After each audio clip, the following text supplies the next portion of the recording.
Hey man, want to see a DOS hidden gem? Oh heck yeah, I love DOS games, and I especially love hidden gems. Well, good, because this is a bona fide hidden gem. Okay, I'm excited. Let's see it. Alright, here it is. See this, the hidden gem? That gem there? In this DOS game? Dude, that is a really good hidden gem. Thanks for sharing.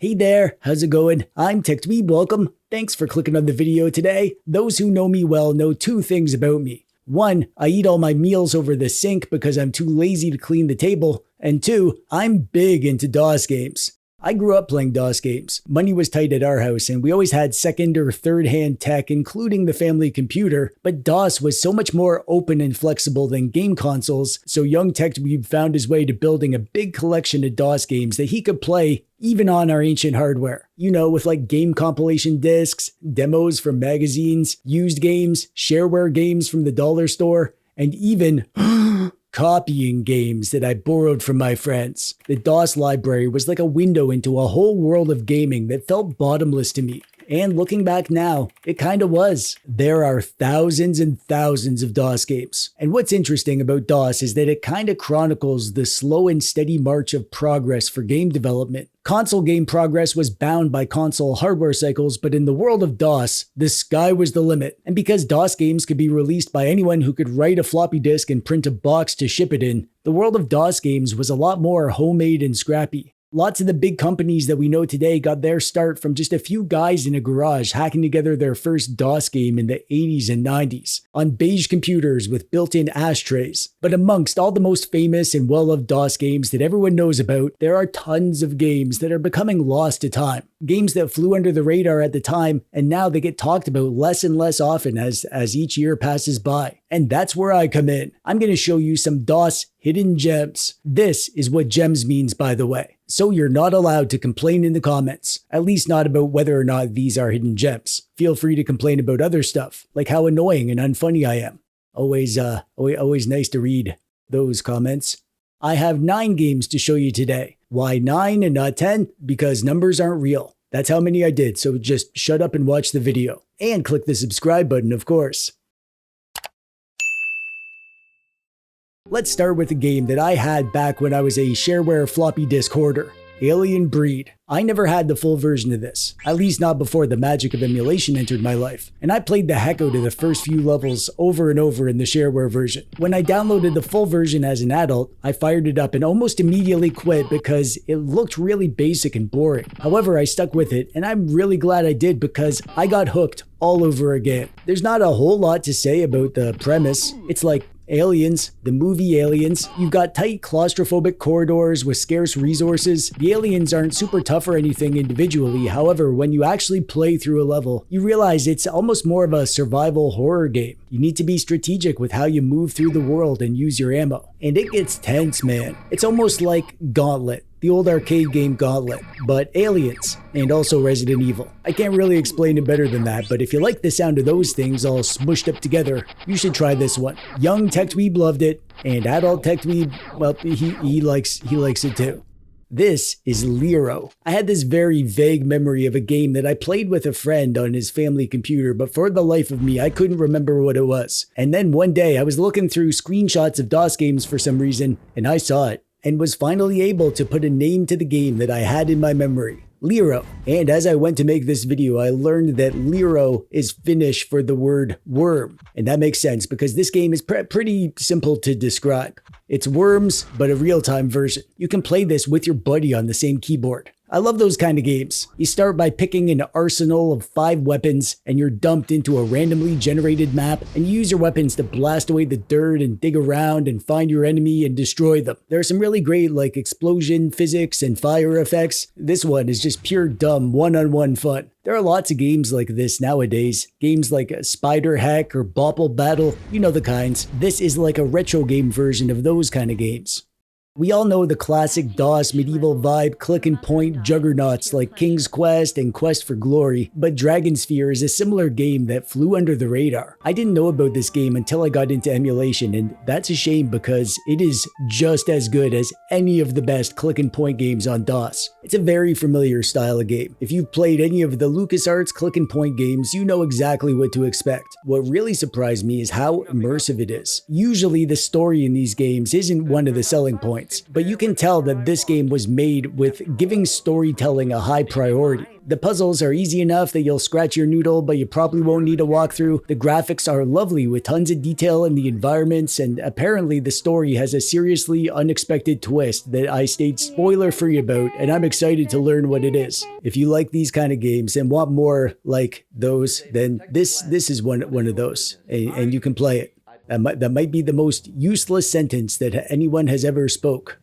This is Hi-Octane, and the best way that I can describe this is it's a 3D hovercraft racing game that feels like Descent. The movement feels like Descent with this sort of wiggly turning left and right physics. The graphics feel like Descent, as you can see, and even the shooting. Your default machine gun is basically a clone of the machine gun from Descent. This game came out like 6 months after Descent, so maybe they were inspired by it, or maybe it's just coincidence, but whatever the reason, it feels familiar, but it's different enough to make it its own thing. There's not a whole lot to say about the game other than what I've already said and what you can see on the screen. You have several vehicles to choose from, and each has their own kind of feel. There's a handful of maps for variety. Not much to it, but that's not a bad thing when it comes to DOS games. As long as the game itself is fun, that's all that matters. And Hi-Octane is not just fun, it's fun as heck.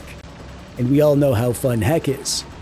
This is a game that I've talked about before on my channel, but I don't think I've actually included it in a Hidden Gems video, which is kind of weird considering it's like my favorite DOS Hidden Gem game. So I'm going to fix that today. This is Capture the Flag, and it's one of my favorite games from when I was a kid, and it's still just as fun today. It's the game Capture the Flag, but in a turn-based strategy game. You have an army of kids, and each of them has stats that make them better at running, or stealth, or evading, or being lookouts. On your turn, you can move all your little guys, so you're going to want to keep some back to guard your flag, and you'll make them hide and put them in strategic positions to protect the flag and ambush anyone who gets close, and you'll have attackers who you'll have sneaking through the enemy zone to try to find the flag and get it back to your side. I loved playing this one hot seat multiplayer style. Each turn starts with a recap of what your unit saw, so you can totally play this by taking turns with a friend. It doesn't look like much, but I assure you, it's an incredible game. It is one of the most unique games that I've ever played, and still to this day, we don't have any new games that do what this game did.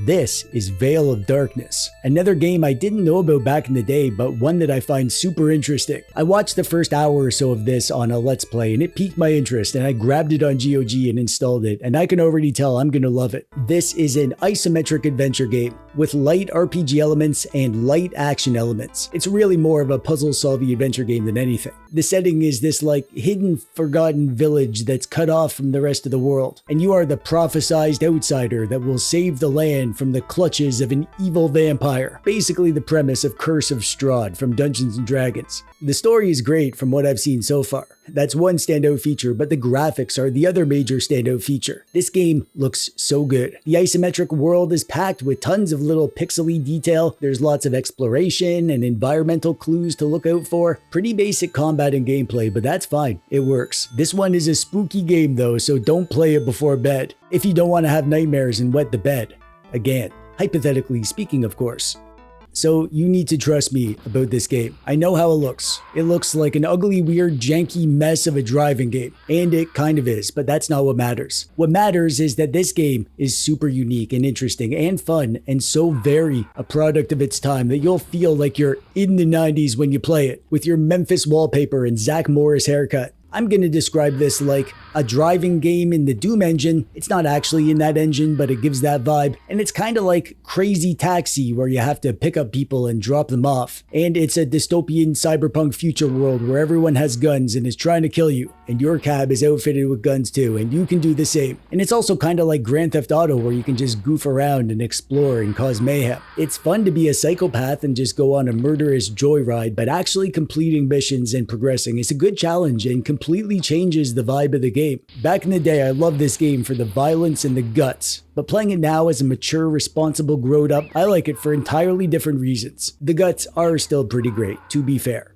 Whenever I talk about old games from when I was a kid with my mom, especially anytime DOS is mentioned, she brings up this game, Crystal Caves, and also she keeps calling it Crystal Caverns, and I have to correct her every time. I think that she liked this game even more than I did. So needless to say, this is one that I played back in the day, but I never hear people talking about it when talking about DOS games. Maybe it's just my nostalgia glasses clouding my vision, but I think this is an excellent game that genuinely holds up today. It's not much to look at. It's a simple puzzle platformer from the neon color EGA graphics era. You gotta run around collecting gems, flipping switches, navigating the levels to find the exit. It's like cute in its simplicity, but that's also one of the reasons that it holds up so well. The core game is just as tight and fun today as it ever was, and there's a ton of content here. There's 3 episodes with 16 levels each. Also, this game has the distinction of being a DOS hidden gem while also containing literal actual hidden gems in DOS. That's like poetic. This is easily one of the weirdest games, not just on this list, not just on DOS, but it's up there amongst the weirdest games. It's called Normality, and man, what can I tell you about Normality? Let's start with the premise. The overarching story in the world and the setting is sort of like a grungy punk version of 1984. There is a sinister force controlling the city and making everyone just apathetic. At the start of the game, you're locked into a small apartment for the crime of whistling in public, and you're told that you're going to be punished if you don't have the TV on the whole time at full volume. The game pits you as the one normal person in this world that's gone mad. And you're not even normal. The game is a click and point adventure game, but in an early 3D engine that feels kinda, like a Doom or maybe even like a Quake kind of thing. You need to explore the dystopian world and solve puzzles to progress. Oh, and the way that you solve puzzles is you click on something and then a voodoo doll of you pops up and you press the part of the doll that corresponds to the action that you want to do. It's twisted and baffling, but it's also interesting, and the actual puzzles and gameplay are so good that I say, heck yeah, this one definitely holds up. Definitely worth a play if you're not too normal for what it has in store for you. And that's it. That's all the DOS games that I have to share today. 9 sneaky little lesser known games that fly under the radar. I hope there were at least a couple, if not a few, that you didn't know about. Also, I forgot to mention at the start, I have a whole series of videos about the best way to run DOS games. So check out some of these bangers if you need a hand getting this going. And I've also made videos about the best non-hidden gem DOS games. And I'll have more DOS stuff to share soon because I can't stop. DOS sunk its claws into me back in the 90s and it hasn't let me go. Save me from this madness. Anyways, feel free to give your favorite DOS games a shout out in the comments. If you have hidden gems for me to look at, let me know, and I'd love to check those out. And if you haven't clicked like and subscribe yet, then there's obviously something wrong with you and you should probably get your head looked at. And with that, I'm TechDweeb. Thanks for watching. Bye-bye.